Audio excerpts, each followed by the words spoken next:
Hey there, my wedding planning friends, and welcome back to my channel.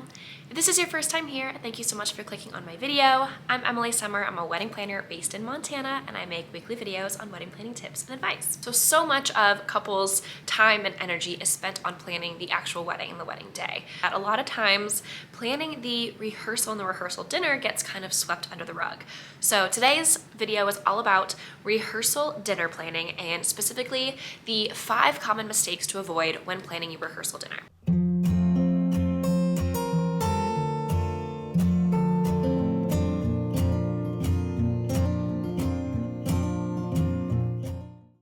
Number 1 is waiting until the last minute to start planning your rehearsal dinner. So traditionally, the rehearsal dinner is kind of put on by the family of the groom. Now, like I said, this is kind of the traditional way of doing things. I still see this pretty common now in modern times. However, I see this all across the board. A lot of times it's still just the couple planning the rehearsal dinner. Sometimes it's the bride's family. So whatever makes sense for you guys as a couple and for your family dynamic and whoever is kind of taking charge, make sure that's established in the beginning processes of wedding planning. Further, don't wait until the last minute to plan really any detail of your wedding rehearsal dinner, but primarily having your venue and food. The wedding industry as a whole, just everything books out so quickly and so much further in advance than it ever used to. So a lot of those timelines and checklists that you might have seen in the past are kind of outdated and not really that accurate anymore, as everything is booking out just so much further in advance than it ever used to be. So this is no different for rehearsal dinners, as you want to make sure that you have a location and a venue that's going to be able to host the amount of guests that you plan to have for your rehearsal dinner, as well as the food that you plan to serve.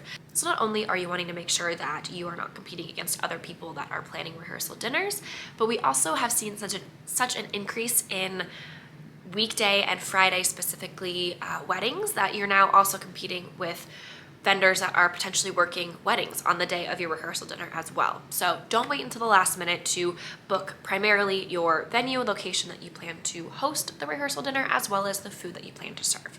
Typically, you want to be at least 6 to 9 months in advance of your date to be booking these items, ideally even longer if that's an option for you.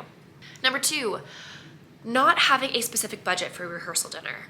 This can be lumped in with your overall wedding budget, but make sure that you have at least a separate line item and a separate section for the rehearsal dinner itself.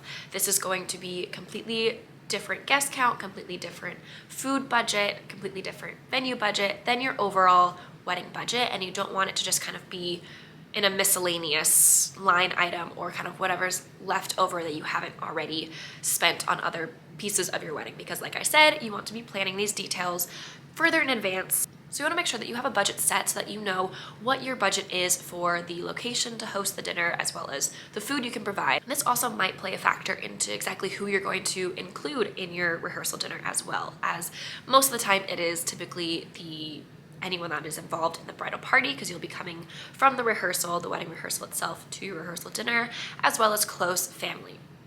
Maybe you have it in your budget to extend the invite to closer friends that are going to be in town, or a lot of your out-of-town family that will be coming in earlier. A lot of these decisions will be based solely on what the budget you have set for your rehearsal dinner. Number 3 is being too lax about your guest list. Just as important as it is to have a solid guest list early in the planning process for your wedding itself, it is just as important to have this for your rehearsal dinner, as well as, again, you will need this number to know the type of location that you're going to need to rent. If you're going to rent out a room in a restaurant, what is their capacity for that room? If you are planning on renting a space outside of a restaurant, again, what is the capacity for that room? Or if you're planning on hosting at your house, how many people can you comfortably fit, and the number of rentals, chairs, tables, and those types of things that you will need for these guests. Make sure that you have a pretty solid number when you are planning the details of your rehearsal dinner, and stick to that. As planning kind of goes on, it is easy to kind of be a little bit more lax about inviting additional people to the rehearsal dinner, more so than it is to just start inviting random people to the wedding. As you're kind of finding out people will be in town earlier, it's easier to be like, oh, just come to the rehearsal dinner. And while that works for a handful of people, if you are renting out a location that has a very specific guest cap, or you are only ordering food for a very specific number of people, the more people that you are including and adding into this rehearsal dinner guest count list is going to majorly impact those numbers, and it might not work out all that well for you.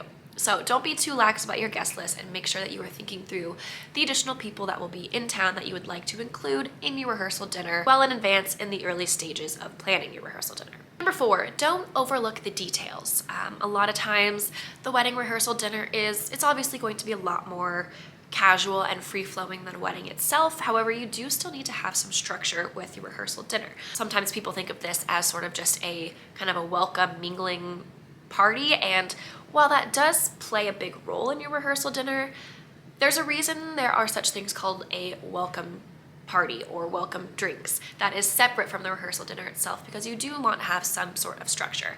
You want to make sure that you have a start time, and then usually the first little section is reserved for kind of cocktail hour mingling, not any full structure seated meal or anything like that, so that you do have an opportunity to chat and say hi to your guests that are coming from out of town and your family members. And it also gives you a little bit of wiggle room if your rehearsal is running a little bit late in time to transport over to rehearsal dinner. So you do want to build in some kind of buffer cocktail mingle time before anything formal happens. And then likely you'll have the formal actual dinner portion, where this will likely be a seated meal, not so much just casual grazing and mingling. You want to have a nice meal for all of those guests and friends and family that are traveling from out of town to celebrate your big day with you. Typically at rehearsal dinners, this is also where toasts will take place that will not be happening at your actual wedding itself. This is usually where maybe extended parts of your bridal party will give a toast.